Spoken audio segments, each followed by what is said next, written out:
पुढची महत्त्वाची बातमी 3 जून रोजी ठाण्याच्या काही भागामध्ये पाणी कपात केली जाणार आहे। ठाण्यामध्ये 12 तासांचं पाणी कपात जाहीर करण्यात आली, तर पाण्याचा वापर काटकसरीने करण्याचं प्रशासनाने आवाहन केलेलं आहे। महत्त्वाची बातमी आपण पाहतोय, 3 जून रोजी ठाण्याच्या काही भागामध्ये पाणी कपात केली जाणार आहे। ठाण्यामध्ये 12 तासांची पाणी कपात जाहीर करण्यात आली, तर पाण्याचा वापर काटकसरीने करण्याचं आवाहन आता प्रशासनाच्या माध्यमातून करण्यात आलंय।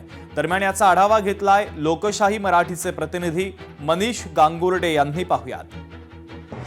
3 जून रोजी ठाण्यामध्ये 12 तासासाठी पाणी पुरवठा हा ठप्प राहणार आहे। त्याचं कारण म्हणजे ठाणे महानगरपालिकेकडून करण्यात येणारा जो पाणी पुरवठा आहे, ते जे केंद्र आहे, एक टेमघर जलशुद्धी केंद्र आणि पिसे केंद्र यांच्या माध्यमातून ठाणे महानगरपालिकेला पाणी पुरवठा केला जातो।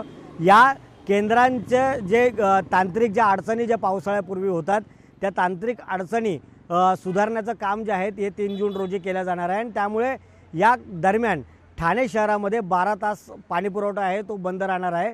या दरम्यान संपूर्ण केंद्राचं जे काही तांत्रिक ज्या सुविधा असतात त्यांवरती काम केलं जाईल, जेणेकरून पावसाळ्याच्या कालावधीमध्ये पाणी पुरवठा हा कुठेही खंडित होणार नाही याची काळजी घेतली जाणार आहे। पण मात्र 3 तारखेला हा पाणी पुरवठा जो आहे तो 12 तासासाठी हा बंद राहणार आहे। आणि त्याच्यानंतर 4 व 5 या 2 दिवसांमध्ये पाणी पुरवठा हा कमी दाबाने ठाणेकरांना काही विशिष्ट भागांमध्ये हा पुरवला जाणार आहे। त्यामुळे महानगरपालिकेकडून आव्हान करण्यात येत आहे की लोकांनी पाणी पुरवठा हा जपून वापरावा आणि जमल्यास तर थोडासा साठा करून तो पाणी पुरवठा वापरावा, असं देखील आव्हान महानगरपालिकेकडून करण्यात आलं आहे। मनीष गांगुर्डे, लोकशाही मराठी, ठाणे।